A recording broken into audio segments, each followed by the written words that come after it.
Ladies and gentlemen, please welcome Sally Hogshead.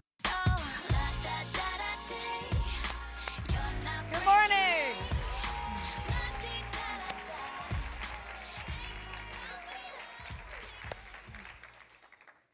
Raise your hand if you think you are more fascinating than the average person. Okay, good. Now, raise your hand if you think you're a better driver than the average person. Everybody. It's amazing how we overestimate ourselves in some ways, but not others. Let's take a look at this on a bell curve. Now, we all remember on a bell curve, 50% of people are above average, 50% are below. If you ask people, are you a better driver than the average person? 80% will say yes. Now think about this, it's impossible. 50% are above, 50% are below. If you ask them if they're more attractive, 60% will say yes, I am better looking. And if you ask them if they're more intelligent, and I know right now you're thinking, but we really are, and we are. We are here at WLCS. 90% of people think they are more intelligent than the average person. So what's going on here? We so grossly overestimate our ability to drive, our intelligence, our attractiveness. In my research, I asked a different question. I said, are you more fascinating than the average person? In other words, when you communicate, do people hear, remember, and take action on what you say? And the results were completely different, only 39%. And it was lower for women. So I want you to think about this. What is it that's happening in our conversation?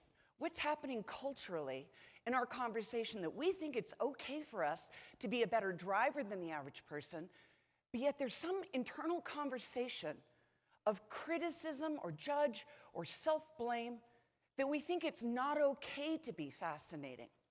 Over the course of the last decade, I've measured 1 million professionals, half of them women. And what I learned about why women underestimate our ability to fascinate, it broke my heart. We think that if we ask for attention and we don't contribute anything worthwhile in return, that we failed. There's a conversation that's getting worse. It's not getting better. And the conversation goes like this. There's something wrong with you that you need to fix about yourself. And as soon as you fix that, you'll be okay. I want to tell you, you don't have to fix anything. You don't have to change who you are. You just have to become more of who you are at your best. Imagine thinking of yourself and your performance and your teams. Imagine thinking of the women around you like this. They don't have to change anything. They need your help to identify what they're already doing right so they can do more of it. That's the ultimate form of empowerment, not to fix somebody, but to show them what they're doing right so they can give it back to you over and over again. When I began looking at this, I wanted to understand why are we so stuck in this conversation of flaws and weakness and needing to fix ourselves? And so I took a look at a traditional personality assessment. Raise your hand if you've ever done Myers-Briggs, StrengthsFinder, DISC, Colby. Yeah, these assessments are great. Personality assessments traditionally are built on psychology, and they show you how you see the world. But I thought to myself, it's good to know how you see the world, but wouldn't it be even more powerful to flip it around and to measure how does the world see you at your best? In other words, how are you most likely to make a positive first impression, to add value, and to become the highest level of leader that you possibly can? In order to do that, though, in order to look at yourself and how the world sees you at your best, I have to give you a new lens. I have to give you a new way to see yourself. This was my book, How the World Sees You. And when I went to the publisher before we published it, I said, by the way, I want to put a mirror on the cover. Publishers don't like putting mirrors on covers of books. But I explained why, and it's this. Imagine if you had a magic mirror, that when you looked into the mirror, it wouldn't play back all the things that were wrong with you. It wouldn't show you the ways you needed to fix yourself. In other words, it wouldn't show you those so-called flaws and insecurities, and instead, what if you had a mirror that could show you how other people see you at your best? Think of the person, the player, who absolutely idolizes you because you've changed her life. Think of the people around you, your coworkers, your team members, who adore you, who champion for you, who evangelize for you. Think of somebody who fought for you when you needed it. How does that person see you at your best, and how would they describe that? And what I found in my research is that if you give a woman the words to understand how she is most likely to add value, how she's most likely to operate at her very best, it's so deeply empowering that her performance increases up to 200%. The problem is, our culture doesn't give women words to describe what they're doing right. We have a lot of words to describe how women need to change. We have very few ways of telling a woman what she's doing right so she can do more of it. And this is kind of the essence of coaching, I think. There's a difference between giving a compliment and giving coaching. And I'll describe that as I'm going. I want you to be able to empower every single woman and girl around you so they know they are fascinating. And they don't shy away from it. They want to bring it out and they want to play big. When a woman thinks she's not fascinating, she plays small. And when she plays small, we all lose big, right? So in order for us to play big, we have to be able to put ourselves out there. And we're not going to do that by changing who we are. We're going to do that by identifying what's the very best parts of ourselves, how do we focus on that and double down on that and do more of that. And when we do that, there's something scary about it. There's something terrifying about standing in your most fascinating qualities and owning them. Because the world will tell us that we're too fascinating. Have you ever noticed there's kind of an undertone? Oh, it's good to be confident, just don't be too confident, right? If you're too confident, you're bitchy. It's good to be passionate, don't be too passionate, because then you're not going to be taken seriously, you're overly emotional, right? Be introspective, but not too introspective, because then you're cold and detached. And so the problem is that we start dumbing down our qualities. You know, we take our most extraordinary traits and we dumb them down until they turn to cold gray mush. You are fascinating. But in order for you to be able to use that to change the world, we have to change the conversation that says women shouldn't be too fascinating, to anything really. When women play small, we all lose big, but here's why they play small.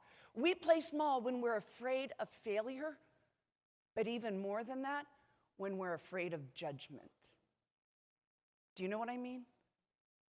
And I'm going to give you a couple of examples of how I've seen this happen in my own life, and I think that probably you can identify this too. And before we can start changing the conversation that women can change the world, and in order to change the world, women don't have to change themselves, in order for us to start that conversation, we first have to own our own most fascinating qualities. And so I want to establish a critical distinction of how this is different than how we were raised. We were raised to identify strengths and weaknesses. Now, strengths and weaknesses is a dangerous dynamic because in a world of strengths, that means somebody's the best and somebody's the worst. In a culture, a workplace, a team, in which only one person can be the best, that means everyone else is a runner-up. That means there's only room for that one person. And it breeds a type of competitiveness that's brittle and ugly. Now, athletics is kind of a parallel for this. You know, of course we want the gold medal. But the problem is that same intense focus on being the best and competing in the same ways to get to that coveted spot on the podium, when it translates into our culture and our work and our teams and our offices and our families, the message that we're sending to our daughters and the message that we're sending to each other is, if you're not the best, it's not even worth trying. And so I want to shift the conversation. I believe you don't have strengths and weaknesses. I believe you have advantages in certain areas And there's some areas in which you are very unlikely to succeed. But the point isn't to try to fix that. The point is to acknowledge it and own it, so that instead of trying to repair some part of yourself that's broken, instead you can focus on the way in which you are most likely to make the most difference for the most people in the most meaningful way. And in order to do that, we have to stop thinking about strengths and start looking at ourselves according to differences. It's good to be better, but it's better to be different. It's good to be better, but it's better to be different. We live in a world that's crowded, competitive, commoditized. And in a world that's crowded, competitive, commoditized, different is better than better. So I want you to take a step back and start thinking about yourselves. And instead of thinking, what am I good at or not good at, I want you to look at yourself through a different lens. What are the ways in which you're different? How do you do something in a slightly different way? If you look at players on a field, the way in which they are different becomes a massive competitive advantage if they're coached to identify and hone that. I was talking to my personal trainer in Orlando, Jennifer Montgomery, and I said to her, do you ever feel unmotivated? I mean, she comes to my house and she's got all kinds of like garlic shots, and we've got a little mini CrossFit gym going. And I was like, dude, you're always so motivated. And she said, I'm a leader, and it's my job to show you the best of yourself, and I can't do that if I don't believe in the best of myself. I thought, that's really leadership. Leadership is knowing that you have to operate at your highest absolute potential, because that's how you're going to add value by identifying how every player contributes in a slightly different way. And I'll go into that in just a moment. Over the last year, I've been working on a new project, and I'd actually like your coaching. I'd like your coaching because you do this every day, and I don't coach for a living, and I don't run departments. I want to change this conversation, this ugly, damaging conversation that women and girls shouldn't be too fascinating. And I want us to be able to show women and girls exactly what makes them fascinating, and not just celebrate it, but allow her to own it so she can become more of who she already is.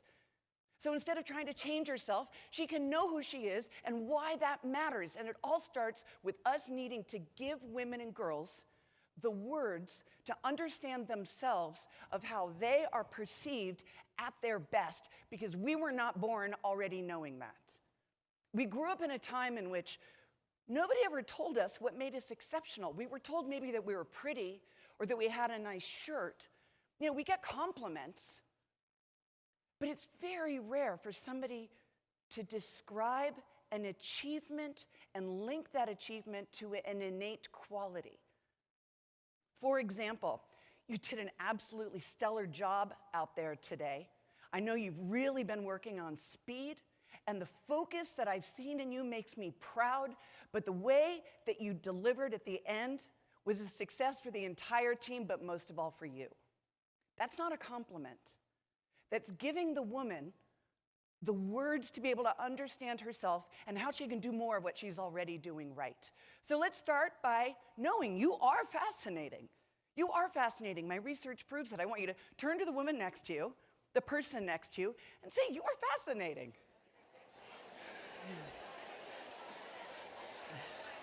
Okay, thank you. Doesn't that feel awesome? Give yourselves a round of applause. There's something so fantastically relaxing and empowering about thinking, I don't have to change anything. I just have to become more of who I am, do more of what I do when I'm doing my best and doing it right. Now, I grew up with an overly fascinating last name. What's my last name? Hogshead. Who thought it was a stage name? You know, like I check into hotels and they'll be like, no, that's great, but I need your real name. And when I was growing up on the playground, can you imagine? I mean, seriously, they didn't even have to do any kind of rhyme. All they had to do was call me my last name, and I would go home sobbing.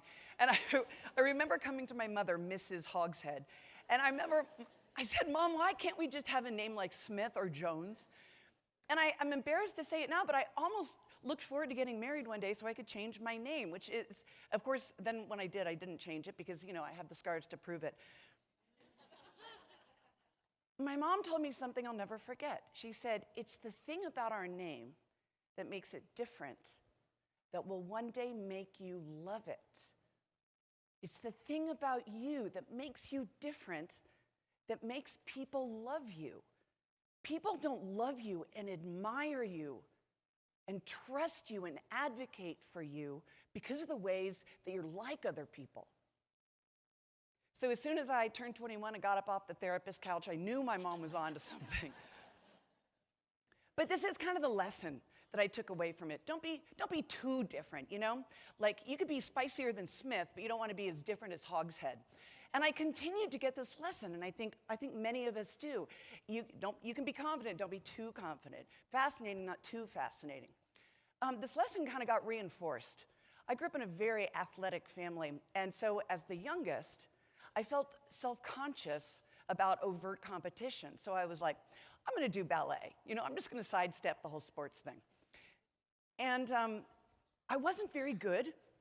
My teacher agreed. She's like, Sally, you're not very good, but you do have a certain spark. And I thought, spark, hand me the kerosene. I can work with this. So she gave me a solo in the dance recital, and I was so excited. My parents were there, my brother and my sister, and this was the outfit that I was wearing. If you can put it on screen for a moment, you can see it was highly flammable polyester, super itchy sequins. The elastic straps were way too tight. It was the most gorgeous thing I'd ever seen. So I was backstage, and I was really stressed because the choreography for this dance was really complicated. I didn't like complicated choreography. I liked jazz hands. Give me jazz hands. Woo! I just learned the difference between jazz hands and spirit fingers. My kids so spirit fingers, woo, jazz hands. But wait, you gotta woo if you're doing jazz hands. Woo, right? So I was backstage, and I was trying to remember the steps in the choreography, and my sequins were itchy, and my elastic was cutting into my arm, and my teacher turned down and looked at me, and she said, just don't forget the steps. So the spotlight came on, and this little flame inside of my heart focused on that spotlight, and I thought, I can find that light. I can find the light, and I can do something that's a contribution. I can give this to my parents who were there. So I was backstage, but as soon as I heard those words, don't mess up, don't forget the steps, that little flame died. I saw the light, and I went out to the light, and I started,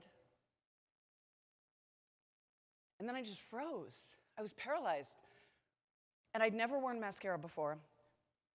Big, fat, black tears dropping down. And I didn't know what to do. I saw my mother cover her face. I saw my teacher shaking her head. And the disapproval that I had tried to be fascinating and I had failed crushed me. And I just walked off stage, and they cut off the music and they turned off the light. And I am not exaggerating. I literally never took another dance lesson ever again, ever. Now, I gave up dance. What did you give up? I want you to think of a time when you put yourself out there. You thought you had something to contribute, something worthwhile to say or deliver or give or share, and you got shut down because you didn't do it right.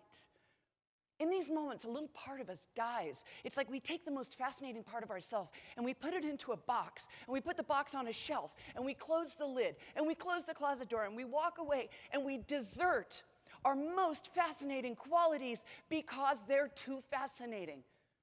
And yet these are the qualities that allow us to change the world. We can't change the conversation about women until we go back and we open that door and we open the box and we pull out those qualities again.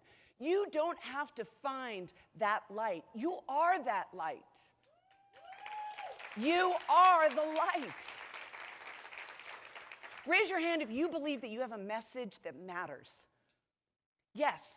Everybody in this room has a message that matters. And it could be a message with your team. It could be a message with your significant other. It can be a message with your community or the bigger world. If you have a message that matters, you don't have the right to play small. If your message really matters, you have a responsibility to play big, to get that message out there. And in order for you to get that message out there, you have to know how to fascinate the person sitting on the other side of the table, because if they're not fascinated, they're going to go off to the next meeting. And this is a crucial point that's very uncomfortable. It's not your listener's job to pay attention to you. It's not your player's job to remember what you say. It's your job to create a form of communication in which you are so authentic and so memorable that they can't think of anything else, that their brain is totally locked in that moment on you and on what you're saying, so they can absorb it, and then they can go take action on it. But that's scary. That takes guts. It takes guts to put yourself out there like that. Raise your hand if you had a moment like this. Raise your hand if you had a moment like this where you put yourself out there and in some way you don't learn how to be fascinating. You are always fascinating. I mean, if you watch little kids, they know exactly how to fascinate. The problem is that over the course of our lives, we start putting layers of boring on ourselves, like an oyster surrounding the sand with pearl. You don't learn how to be fascinating. You don't learn how to be fascinating. You unlearn boring. Unlearn boring.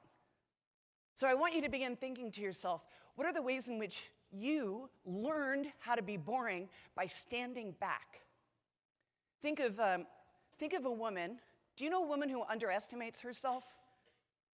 Do you know a woman her heart is so open to criticism that she takes it so seriously that it means something about her, and so she plays small? Do you know that? Do you know somebody in your life like that? It's our greatest gift that we can give is to show somebody their value. The greatest way to empower a woman is to show her what she's doing right so she can do more of it. A couple of years after this, the dancing fiasco, I was in math class, pre-algebra. This was my report card. My teacher couldn't decide if I should get a C or a D, but her comments were interesting. She said, there's a fine line in math between being creative and being erratic. No value judgment, right? I will continue to support Sally in using her creativity, but becoming more consistent in her work. In other words, creativity in math was a huge, fatal flaw, and I had to pretty much quit being creative in order to be successful. And so the lesson that I got out of this was I had to fix myself. In other words, I was so embarrassed. Her comments to me meant that I had to quit doing the very thing that defined who I was so that I could start killing myself to slog through and focus on the black and white of math. But here's what I want Mrs. Stevenson to know. I was never going to be great at pre-algebra. Never. It didn't matter how hard I studied. I could have brought it up to a B maybe, but then I would never have been able to focus on words and language and the things that became my life's work. And so the same is true for you. There are simply some things you're never going to be good at. You are not perfect for everything, but you are perfect for some things. And in order for you to make the greatest difference in the world, you don't have to fix any of that. You have to identify the way in which you can make the highest contribution. And for the people in this room, what I'd like to propose, our highest contribution, the work doesn't happen in here. Our highest contribution is in showing women out there what makes them extraordinary. Imagine if you go back with your teams and your offices and all the people in your life, and if you begin looking at each person through a filter of how can I give her the exact words to understand exactly how she's adding value and how she can do more of it, not like a compliment. Here's my last quick little story about losing words, how I lost my own words. I grew up in my parents are like awesome. They're so straight out of the Midwest. It's adorable. This is when I was 13. This was our boat. My dad's an orthopedic surgeon. He just celebrated his 85th birthday. He and my mom, they celebrated 62 years married a month ago, right? I know. The Hallmark cards are more and more rare to find. Happy 63rd. So this was on our boat when we were growing up. Here's me. I had those awesome braces. And you can tell my family already had a great sense of wordplay if my dad's an orthopedic surgeon and the boat is named Bon Voyage, not Bon Voyage. My parents grew up very conservatively. My dad didn't like to spend a lot of money on anything. He invested it all into our education. But my mom put my dad through school. And then when my dad turned 40, he repaid the favor by getting a red sports car, which wasn't exactly, I think, what my mom had in mind, but so did my dad. My dad and I we were going over the bridge one day, and he was describing to me, I remember this vividly, he was describing to me what it's like to feel so focused during surgery that the time seems to just go by, that he doesn't even watch his clock, even though it could be 14 hours. And I was talking to him about this as we were on the way to the hospital so I could do rounds with him. And I remember crossing over the bridge and listening to his voice, and it's the last thing that I remember until I woke up from the coma. And what had happened as we went over the bridge, a tow truck driver ran a red light, slammed into the car door, cut my face with the grill. The windshield shattered like shrapnel. The car wrapped around a telephone pole. My dad lost consciousness, but when he regained consciousness, he didn't know how long I hadn't been breathing. Somehow he got out of the car, pulled me out of the car, and was performing CPR. Somebody drove by and called my mom and said, "Your daughter's been killed in an accident." By the time the ambulance came, they weren't sure how long my brain had been without oxygen. So I went through surgery, and I did sit up and start walking and talking again. But part of me died in that accident because my face was paralyzed. Half of my face was grotesquely paralyzed. There were so many scars and so much glass. And the stitches were this, I remember it's dark green. The first time I looked in the mirror, I was terrified of my own face. And it took about 2 years for my face to begin working again. And over the course of that time, I couldn't smile. And smiling for me had always been a fundamental way that I communicated with the world. I smile at you, you smile back at me. It's just a natural neurological exchange. But for me, it had always been a defining quality of my personality. And when I couldn't smile, I didn't know how to communicate. And so I just shut down. It was like that part of me had been killed off. And so I didn't want to communicate at all, and I became deeply introverted. And it was during that time that I began to realize what it's like to not be able to express yourself at all. And I began to write, and I wrote about what this experience was like. And I didn't know words yet, like disempowered. But I knew I was tragically un-me. And as I got older, as I began studying this, what I learned was there are certain things that kill off each of us, whether we realize it or not.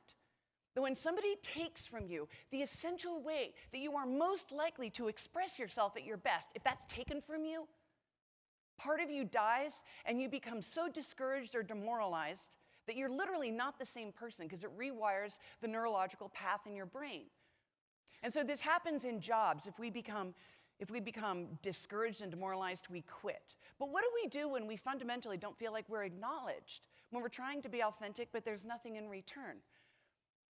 As I got older, I studied women's studies at Duke University. And one of the studies that I remember that I really helped me understand how women communicate differently than men, researchers did an experiment in which they gave 2 little boys 2 wooden chairs and said, "Go into the room and talk." And the little boys took the chairs and they sat them side by side, facing the same direction while they talked. And then they did the same experiment with little girls. Gave them 2 chairs, said, "Go into the room." And the girls put their chairs opposite each other so they could make eye contact and communicate. And they did this over and over again. And overwhelmingly, the girls wanted to communicate, look at each other, to share ideas, to share expressions. And what when I began looking at this, what I see that's so true about this is that when women don't have the opportunity to connect, we feel isolated and we begin to shut down. For many women, their competition is uncomfortable when it's taken off the field.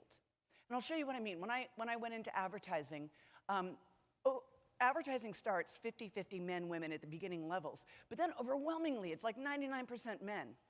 And the reason why is because in order to come up with big, surprising, juicy ideas, you have to be able to confront a type of a friction. You have to be able to work with irony, and you have to be able to fight for your ideas, for those ideas to succeed. And that makes many women uncomfortable. And this is another area where I want us to empower the women around us, that we can be connected, but the best way that we can connect is by acknowledging what's working. After college, I lived with a tribe in Africa. I wanted to understand disempowerment even more deeply. I lived in a goat dung hut with a woman who had 13 children, no electricity, no options.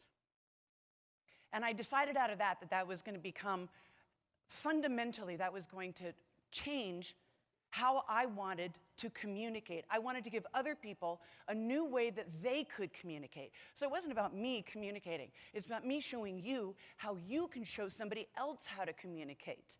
A ripple effect to play it forward.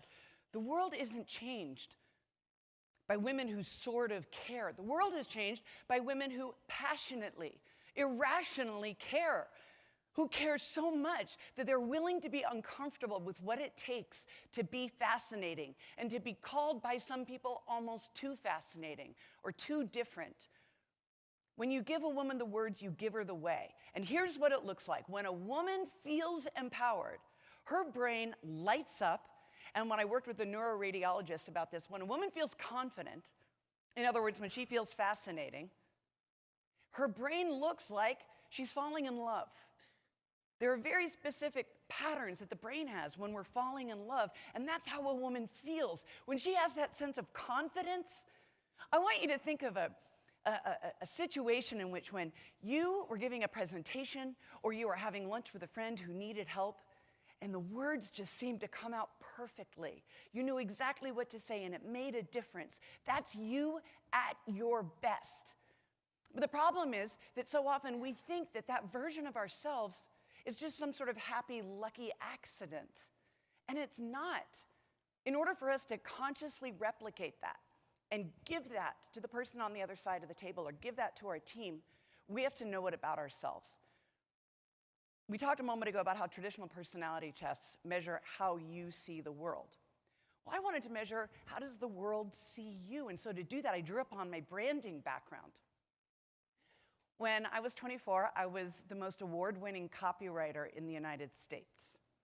Thank you.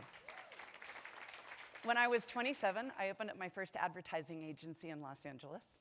And when I was 31, my work was hung in the Smithsonian Museum of American History. Thank you. And I share that with you because I know that you know what it's like to be in a male-dominated industry, that it's so important for us to celebrate each other's successes. The reason why I was able to ascend so quickly with clients like these, like Mini Cooper and Nike, the reason why is because I figured out that there are only two pieces of information that you really need in order to identify what makes a brand fascinating, so that brand can attract more customers and raise its prices and become more loved in the world. And in advertising, a brand's highest value is called an anthem.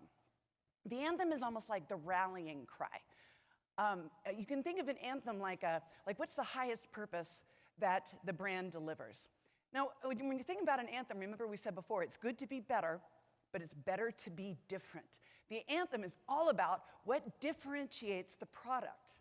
Because there are a lot of products that say they're better, but it's very rare for a product to fail when it knows how it's different. So I want you to think about yourself. I want you to think about you, and you have messages that you need to get out there. You have messages that are absolutely important for the other person to listen, to remember, and to take action. It's not just with players or with other administrators. if you've ever tried to get your kid to clean up dirty socks off the floor, you know that if they're not paying attention, nothing's going to happen. So an anthem is kind of a shortcut that I'm going to teach to you today. I'm going to distill that decade of advertising that I had for you because I want you to be able to take this back with your players. Sound good? Yes. Okay, great. There are two parts to an anthem. It's incredibly simple. Two parts to an anthem. The first part is, how is the brand different? Different compared to others in its category. That's an adjective. Second part is, what does the brand do best? So the two parts, how the brand is different, what the brand does best. Once you have these two pieces put together, you pretty much have a 50% roadmap to understand how the brand needs to communicate. So for example, if I said to you, I flew here on the airline that delivers friendly practicality, you'd probably know I was talking about Southwest, right? If I said to you, I like a brand with athletic empowerment, you might know it was.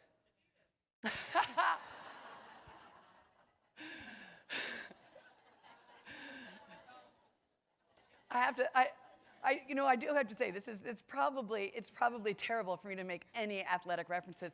Nike has a near and dear place in my heart because it was the very first brand I ever worked on, and was fundamental in me understanding the empowerment of women and how to create those messages. Coca-Cola, one of my clients, delightful refreshment. So that's how Coke competes with other brands like Pepsi. Well, I thought to myself, if we're doing this for brands, I mean, that's really what a focus group is. If we're doing it for brands, couldn't we do this for people? What if people could start to understand everybody around them, everybody on their team, and show that person how they were most likely to add value? And here's why this is so important. After measuring 1 million people, I identified about 100,000 high performers inside of companies like Porsche, Twitter, IBM. And we found that the high performers do two things differently. The top two traits of high performers, the first one is they contribute a very specific benefit. They don't try to be all things to all people. So the people who are detail-oriented are really, really good at delivering on details, and they don't try to do big picture thinking. People who are big creative visionaries know they shouldn't get too close to a spreadsheet. So by delivering a specific benefit, people come to them for that benefit, so they have more and more opportunities to demonstrate how they add value and to start building a career and building forward momentum in a way that allows them to have a constant wellspring of energy and performance. Second thing that they do differently is they over-deliver in this one area, and it becomes a specialty. So just as brands have a specialty, so do individuals. We have a specialty that it isn't necessarily linked to skill or to experience, and instead it's a natural quality that we already have. So I began looking at how I could measure this. Just as we can measure a brand, what if we could measure an individual by applying world-class principles of how branding works through the model of a focus group? And so I started creating an algorithm that operates exactly the same algorithm that brands like Coke use when they're doing a focus group. So I want you to think of when Coke wants to reach consumers, Coke isn't really concerned how Coke sees the consumer. Coke wants to know what? How the consumer sees Coke, right. Well, and so there are certain types of questions you ask in order to elicit the words that describe how consumers see Coke. I did the exact same thing. I created an algorithm that measures how people see you at your best so that you don't have to identify what your specialty is because I already did it. And like I said before, the greatest way to empower a woman is to show her her highest value. The reason why I created the Fascination Advantage assessment was so I could show as many people as possible, millions of them, how to deliver their highest value so they could be empowered. Now, here's my anthem. Fascinating communication. How my brand is different is that I show you what makes you fascinating. What I do best is communication. So I want you to think of your own communication right now. I gave you a worksheet, and on this worksheet, you're going to be able to see how you can actively apply this. Raise your hand if you've done the Fascination Advantage assessment. All right, gold stars. I'm going to give you if you haven't done it, that's okay. I'm going to give you the code that you'll be able to do it in a minute. But first, I want to take a look at the adjectives. Remember, the adjective describes how the brand is different. So, Vicki, where are you? Woo! Vicki, will you come up here with me for a sec? Hi. Let's give her a round of applause. Hi. Ooh. So come on over here with me. Okay. I know, she really had no idea I was going to pull her up. So when you took the Fascination Advantage assessment, you learned that the way in which you are most likely to impress and influence is through passion. You communicate with emotion, with adjectives. You like to tell stories. You love to connect. Now, right? Yes. So can you see passion? Come up with me. Passionate people tend to have really sparkly eyes. We tend to be high energy, and we tend to be very optimistic. Your secondary advantage, meaning the second way in which you are most likely to make a positive impression, is through innovation. That means you're creative. You don't like to get micromanaged. You like to be able to try things and experiment, right? Exactly. Now, do you remember the name of your archetype when you took the assessment? The catalyst. You are the catalyst. I described to you last night. You did. When the reason why I named this archetype the catalyst is because catalysts love to start events. Remember in science class, a catalyst is an agent that starts something. Do you like to start things? I do. My staff is right there, and they're probably all nodding their heads. So if I said, listen, I have a project that has really high potential. I need somebody to be able to come in with energy, to be out of the box, social, and energizing. Could you help me? Absolutely, yes. Okay, but so now, Vicki, what if I said, listen, I've already got the project started. I need help with the Excel docs, the spreadsheets. I want you to do tracking. I have someone for you. Yes. Okay, so do you feel like if I come to you and I say, I'm looking for somebody who is out of the box, social, and energizing, you would be very confident that you could over-deliver, right? I think so. And if I came to you and I said, I'm looking for somebody who's strategic, analytical, and meticulous. I know someone else. I know someone else. So Vicki already knows the fine art of outsourcing. So here's what Vicki can take away from this. Let's put Vicki's slide up for a sec. So when Vicki took the assessment, and she learned she has primary passion, secondary innovation that makes her personal brand at its best, the way she's most likely to be effective is when she can embody these three traits: out of the box, social, and energizing. Now, let's imagine that you and I work, say I'm your coach and you work on a team, okay? Let's use this. Say I'm an administrator, and I come to you and I say, you know what you did really well in that meeting is that you brought some out of the box ideas that really made a big difference. And that would sit right with you, yes? Oh. So doesn't it, when somebody acknowledges who you are, isn't there something freaking awesome about that? Totally. But if I said to you, hey, Vicki, I really just need you to, get back on those spreadsheets, you're gonna curl up in a ball and die, yeah? Very quickly. So, now here's the thing. We can't have a team of Vickies. As a matter of fact, I'm a catalyst too. Woohoo! Catalysts like to do the jazz hands. I'm a catalyst too. If I used to hire people that I felt a connection with, and then we were having a great time and high-fiving, but nobody ever sent invoices out, right? So that's why diversity and inclusion are crucial on a team, because if you surround yourself with people who are exactly like you, you're going to become imbalanced, and your team dynamic is going to start to become off-kilter and brittle, and you'll begin to fail for the very reason why you would otherwise succeed. So I'm very clear that if Vicki and I were working together on a project, it'd be essential for us to have somebody who had a different collection of advantages. And I'll introduce you to one. Thank you, Vicki. Let's give a round of applause to our catalyst. Where's Julie? Julie! Hi, Julie. Okay, give Julie a round of applause. Hey, Julie. I'm good. Good to meet you. It's good to meet you. Now, when you took the Fascination Advantage assessment, you learned that the way in which you are most likely to deliver the most value is through power and confidence. How did that make you feel? Strong. It made me feel great, thanks. I don't know. The reason That's why not a very confident answer, was it? No. Well, here's the thing. The reason why I ask is because women have a very mixed relationship with the word power. When guys get that result, they have no problem. They're like, yeah. When women get that result, it's almost like, remember the thing about don't be too anything? We don't want to be too powerful. And so I love finding out that women who have primary power earn more than any other segment in my research, because women with power are really owning it. So first of all, congratulations on that.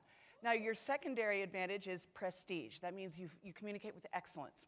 You have high standards, and you like to be able to execute them. The 3 adjectives that describe you are ambitious, focused, and confident. Who here knows Julie?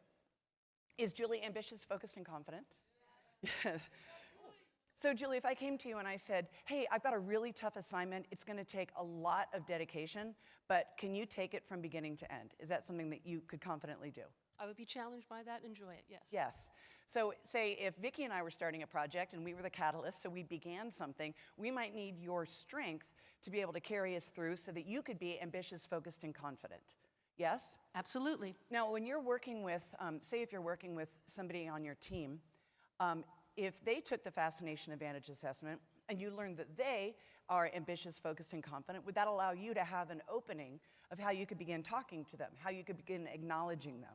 Sure. To show them what makes them fascinating. Sure. Okay, great. Well, I'm gonna add a third person to our mix. Thank you, Julie. Sure, thank you. And now we have Jackie. Where's Jackie? Whoop, whoop.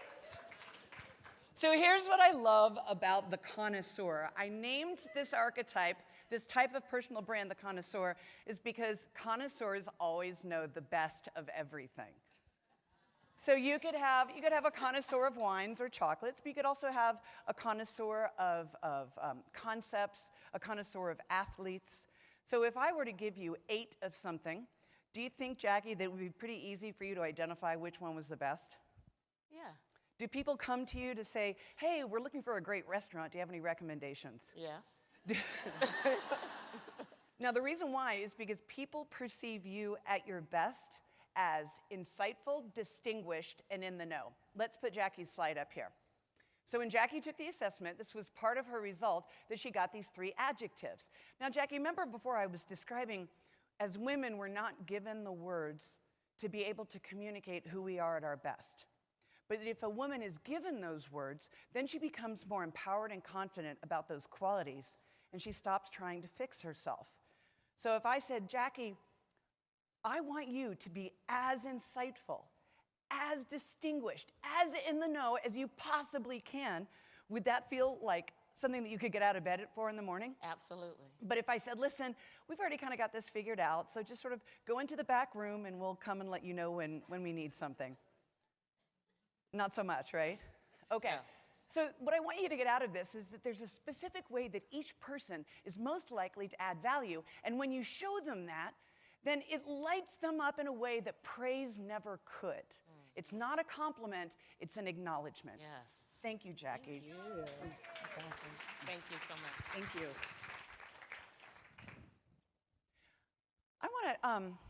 I want you to be able to take this back with you. I'm very committed to showing women and girls what makes them fascinating so that we can start to change this conversation that we need to fix something. Can I ask your help with this? Is this something that you could help me do this? Okay. I'm going to be beginning a program named You Are Fascinating. And if you go to youarefascinating.com, you can sign up, and I will tell you what the progress is on our studies. I was in a session yesterday, a breakout session, that was talking about revenue, and there were all kinds of great insights. But the reason why I went to that is because sometimes it's very hard for me to go and ask for help, to ask for sponsorship, to ask for money. And I know that there are a lot of people here in this room that's totally your jam. And so I'm going to be staying here a little bit of extra time at our conference because I need your advice. I want your help. Will you reach out to me and tell me how you think that we could create a culture, create a conversation that allows me to show 1 million women and girls what makes them most fascinating? Are you in? Yes. Okay, awesome. Let me show this to you, and so that you can have a gander. Pardon. This is your code. I'd like you to write this down, and I want you to share this with as many women and girls as you can. It's totally free. It's normally $20. We're donating 5,000 of them, and if the code runs out, we're going to add more. So I want you to take this back. I want you to show the women and girls in your community what makes them fascinating. In other words, what they're already doing right, just like we did with Vicky and with all of you, with being able to see that. And here's how to do it. Just go to howtofascinate.com/you. If you've already done the assessment, you know this. And the code is WLCS.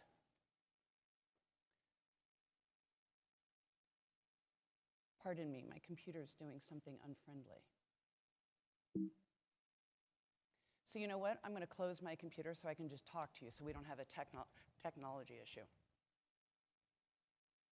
I think that if we focus on how we can change this conversation, if we focus on showing women what makes them fascinating, we can make a really significant change. Do you remember the Nike commercial, "If You Let Me Play"? Remember that? I actually was going to put that in the presentation, but it's so guaranteed to make me cry that I thought it was like would be inappropriate. The commercial was based on a piece of research that if girls participate in sports, they're less likely to stay in an abusive relationship, they're less likely to get breast cancer, they're more likely to graduate from high school, they feel better about themselves, and they're more likely to pass that on. And it's a series of little girls. If you let me play. If you let me play sports, I will leave a man who beats me. If you let me play sports, I'll be 60% less likely to get breast cancer. Letting girls play sports is one way of making them feel fascinating. I want to create a different way that we can help women and girls feel fascinating. So when you leave here today, I want you to do one thing. I want you to contact somebody after this. Tell them what they're already doing right. Tell them what they're doing that they don't need to fix. So it might be saying to somebody, "I love that you create big ideas. I appreciate that you focus on the details. I love that you listen when there's a problem." And it's when we do this, when we make it possible, when we show somebody what they're already doing right, not only do they love us, but then they go and they want to share it with somebody else. So I'm going to be here over the course of the conference, and here's what I want you to remember. You don't have to change who you are. You just have to become more of who you are. The world isn't changed by women who sort of care. The world is changed by women who passionately or rationally care. And that means the world is changed by you. Thank you very much.